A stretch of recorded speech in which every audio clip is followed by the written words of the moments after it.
हाँ तो बच्चों, कैसे हैं आप सब। जैसा कि आप सभी को पता है, अपना एक्सरसाइज 9.2 पूरा कंप्लीट हो चुका था। आज के इस वीडियो में लेने वाले हैं एक्सरसाइज 9.2 को। तो 9.2 को सॉल्व करने से पहले बच्चों, पहले इसका थोड़ा सा इंट्रोडक्शन यहाँ अपन समझेंगे कि इसके अंदर क्या क्या बातें जो आपको यहाँ यूज करना है। तो इंट्रोडक्शन को स्टार्ट करते हैं बच्चों। तो देखो, सबसे पहली जो बात आपको याद रखना है वो ये है। अब आपको पता है कि ये क्या है, आपको पता है क्या है, ये एक सर्किल है, मतलब एक वृत्त है। ये क्या होता है बच्चों, ये होता है सेंटर, मतलब केंद्र होता है। ठीक है। अब मैंने आपको बताया था सर्किल के अंदर अगर मैं इसको कट कर दूं तो ये पार्ट जो है यहां से यहां तक का, ये आर्क कहलाता है, मतलब चाप कहलाता है। तो यहाँ पर भी देखो, मैं इसको कट कर देता हूँ। ये लो, दो पार्ट इसके मैंने कट कर दिए। ठीक है। अब ये आर्क जो है ना, ये जो चाप है, ये सेंटर पे एंगल बनाएगा बच्चों, बनाएगा सही। इसको नाम दे देते हैं अपन, जैसे कि यहाँ पर ए बी नाम दे देते हैं, और ये सेंटर पे एक एंगल बना देगा बच्चों, जिसका नाम आप बता सकते हैं। नाम क्या होगा, ए ओ बी। सेंटर पे एंगल बना लिया इसने।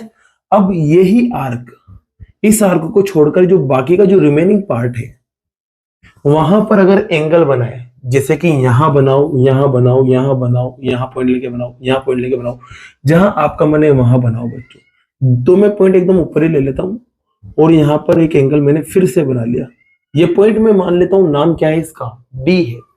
क्या है इसका नाम, डी है। तो अब इन दोनों में एक रिलेशन होता है जो कि आपको यहाँ बार बार यूज होगा। और वो रिलेशन क्या है, तो बच्चों वो रिलेशन ये है कि जो सेंटर पे बनने वाला जो एंगल होता है एक ही आर्क से, वो डबल होता है सर्किल पे बनने वाले एंगल से। मतलब ये वाला बंदा इसका क्या होता है, डबल होता है। ये वाला बंदा इसका डबल, मतलब सेंटर वाला डबल होगा और सर्किल वाला आधा होगा। इसका मतलब ये कह सकते हैं, अगर ये 20 हुआ ना, तो फिर ये कितना होगा, 40 हो जाएगा। अगर ये 10 हुआ तो ये 20 हो जाएगा। ये 100 हुआ तो ये 200 हो जाएगा। ये बात आपको ध्यान रखना है। ये आपके पहली बात थी, मतलब ये वाला बंदा इसका डबल होता है। चलो दूसरी बात पे आते हैं बच्चों। किस पे आते हैं, दूसरी बात पे। तो दूसरी बात को समझते हैं फिर से। ये आपके पास एक सर्किल है, मतलब वृत्त है।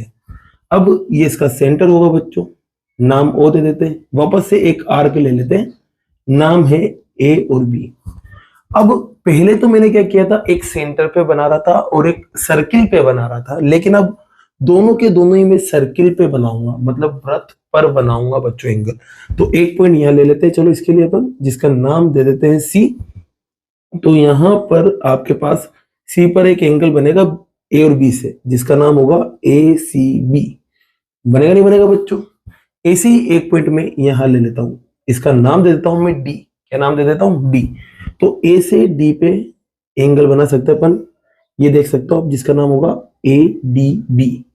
तो यहाँ दो एंगल बन रहे हैं। ये दोनों एंगल क्या होंगे, हमेशा बराबर होंगे। ध्यान रखना। तो दूसरा पॉइंट यही है कि angle subtended by same arc to circle are equal. एक ही चाप द्वारा वृत्त पर बनाए गए कोण आपस में बराबर होते हैं। ये दो बातें याद रखना है। तो इसके अंदर तो बच्चों आपने सीखा कि जो सेंटर पे जो एंगल है ए ओ बी, वो डबल है। किसका, इसका डबल है बच्चों। तो आपके पहला पॉइंट तो कुछ ऐसा आएगा। और यहां पर क्या होगा, ये जो एंगल बन रहा है ये दोनों आपस में बराबर होंगे, मतलब ए सी बी बराबर होगा ए डी बी के। किसके बराबर होगा बच्चों, ए डी बी के। ये दो चीज आपको समझ में आ चुकी होगी। अब देखो, इसके अंदर एक बात को और समझते हैं। तीसरी बात जो है वो है आपके पास साइक्लिक कोऑर्डिलेटरल।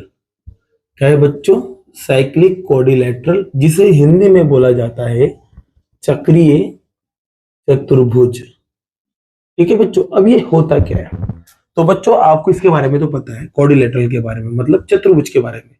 ये चतुर्भुज कुछ ऐसा होता है, 4 लाइन वाला होता है। आप सभी को पता है कि कोऑर्डिलेटरल कुछ ऐसा दिखता है, 4 लाइन वाला। ठीक है।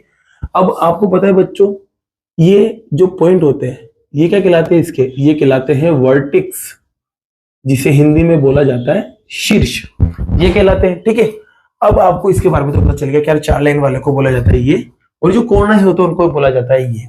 ठीक है। अब बात करें बच्चों यहां अपन इसकी, इसको भी आप जानते होंगे, ये क्या होता है, ये क्या होता है, ये होता है सर्किल, मतलब वृत्त होता है बच्चों ये। अब क्या होगा, जैसे कि कोई सर्किल है, मतलब कोई वृत्त है, उसके अंदर इसको बना दिया अपन, क्या कर दे, उसके अंदर इसको बना दे, जैसे कि मैंने अंदर इसको बनाना है, जैसे कि ये बना दिया, ये मैंने इसके अंदर बना दिए। तो बच्चों ये जो चारों कोने है ना वो सर्किल के ऊपर आ जाए, चारों कोनों किस पे आ जाए, सर्किल पे आ जाए, मतलब वृत्त पर आ जाए। तो इस तरह का जो कोऑर्डिनेटर होता है, जो चतुर्भुज होता है, वो क्या कहलाता है, साइक्लिक कहलाता है, मतलब चक्रीय चतुर्भुज कहलाता है। अगर बाई चांस ऐसा होता बच्चों, जैसे कि एक पॉइंट आ गया, दूसरा ये आ गया, तीसरा ये आ गया और चौथा पॉइंट बीच में रह गया, तो फिर ये साइक्लिक नहीं होगा, क्योंकि चौथा पॉइंट जो है वो सर्किल पे नहीं आ रहा है, मतलब वृत्त पे नहीं आ रहा है, तो ये नहीं हो सकता। तो आपको साइक्लिक कोऑर्डिनेटर भी समझ में आ गया होगा। और एक लास्ट बात, इसी की अपन पढ़ेंगे प्रॉपर्टी। क्या पढ़ेंगे बच्चों, प्रॉपर्टी। प्रॉपर्टी को बोलते हैं गुणधर्म। क्या पढ़ेंगे बच्चों, गुणधर्म को। अब ये क्या कहता है, जैसे इसका नाम दे देते हैं अपन ABCOD। ये कहता है कि अगर कोई कोऑर्डिनेटर मतलब चतुर्भुज कैसा हो, साइक्लिक हो, मतलब चक्रीय हो, तो उसके जो अपोजिट एंगल्स होते हैं, मतलब आमने सामने वाले कोण जो होते हैं, इनको प्लस करने पर 180 आता है। तो कह सकते हैं यहाँ पर चौथा जो रूल है वो ये कहेगा कि A + C बराबर आएगा 180 के, और इसी B + D इक्वल आएगा 180 के। तो ये कुछ बातें थी बच्चों जो आपको यहाँ याद रखना है। इसी बिहाफ पर अपन यहाँ पर एक्सरसाइज स्टार्ट करेंगे। तो लेते हैं अब फर्स्ट क्वेश्चन को। जैसा कि बच्चों क्वेश्चन नंबर फर्स्ट आप यहाँ देख सकते हैं। क्वेश्चन नंबर फर्स्ट में देखो लैंग्वेज लिखी हुई थी, इसमें दे रखा था, मतलब आपके पास एक सर्किल है, उस पर 4 पॉइंट दे रखे थे ABC। अब इन पॉइंट से रिलेटेड आपको कुछ चीज दी है जिनका इस्तेमाल यहाँ अपन को करना है, और उन्हें मैंने यहाँ लिखा हुआ है। एक तो दे रखा था कि BOC 30 डिग्री, आप देख सकते हैं, B ये रहा, O ये रहा, C ये रहा, 30 डिग्री दिख रहा है आपको। ऐसे ही आपको एक और दे रखा है AOB, यहां से तक देख सकते हैं कितना दे रखा है, 60 दे रखा है। अब आपको निकालना है बच्चों ADC कहाँ है, ADC यहाँ है, आप देख सकते हैं, मतलब आपको ये वाला एंगल निकालना है। तो इसके लिए बच्चों देखो क्या करते हैं, पहले ये सेंटर पे पूरा एंगल कितना है यहां से तक इसको पता कर लेते हैं, और इस पूरे एंगल का नाम होगा AOC। चलो इसको पता करते हैं सबसे पहले। तो आप देखेंगे कि AOC जो है ना, ये दो एंगल से मिल रहा है, किन दोनों से, 60 और 30 से। तो इन दोनों को अगर मैं प्लस कर दूंगा तो पूरा AOC बनेगा। तो AOC निकालने के लिए 60 में प्लस करेंगे 30 को, तो जिससे प्लस करेंगे ना बच्चों आप, तो आपको मिलेगा 90। ठीक है, क्या मिल जाएगा, पूरा ये पूरा का पूरा रिजल्ट आपको मिल जाएगा 90। तो 2 मिनट के लिए देखो अपन डायग्राम बनाते हैं वापस। बीच वाली लाइन को गायब करते हैं, ये आपके सेंटर है इस जगह। ठीक है, जैसे कि यहाँ बीच वाली लाइन को आपने गायब किया, यहाँ आपके पास सेंटर है, और ये पूरा जो एंगल है कितना आ चुका है, 90। यहाँ A लिखा हुआ है, यहाँ C लिखा हुआ है, देख सकते हो, और ये पूरा 90, और यहाँ O, और एक एंगल नीचे बन रहा है जिसका नाम है D, है ना। अब आपको पता है बच्चों, जस्ट मैंने अभी इंट्रोडक्शन दिया कि जो सेंटर पे बनने वाला एंगल होता है ना, वो सर्किल पर बनने वाले एंगल का डबल होता है। आपको भी बताया मैंने। तो यहाँ पहले अपन ये वाली लाइन लिखेंगे, we know that angle subtended by same arc to centre is double at the angle of circle, at the angle of circle। ये लाइन आप यहां लिख दोगे। हिंदी में क्या लिखोगे बच्चों, एक ही चाप द्वारा केंद्र पर बनाया गया कोण वृत्त पर बनाए गए कोण का दुगना होता है। इतनी सी लाइन आप लिख देना। तो इस हिसाब से अपन कह सकते हैं बच्चों के AOC जो है ना, AOC वो डबल होगा इस वाले का, जिसका नाम होगा ADC। तो अपन कह सकते हैं AOC डबल होगा ADC का। अब यहां देखो आपको AOC के बारे में पता है, कितना है AOC, 90। तो यहां रख देंगे आप 90, और यहां आपके पास 2ADC चलेगा। 2 के लात पड़ेगी, 90 के कदमों में आ जाएगा बच्चों, और यहां बचा रह जाएगा ADC।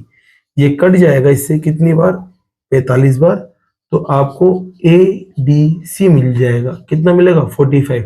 और आपको निकालना भी क्या था, ADC ही निकालना था। तो ये आपका आंसर आ चुका है बच्चों। तो इसी के साथ ये क्वेश्चन कंप्लीट होता है। बाकी की क्वेश्चन जो है बच्चों वो नेक्स्ट वीडियो में करते हैं। अगर वीडियो पसंद आई और ये क्वेश्चन आपको समझ आया हो तो वीडियो को लाइक कीजिए, चैनल को सब्सक्राइब कीजिए। Thank you so much.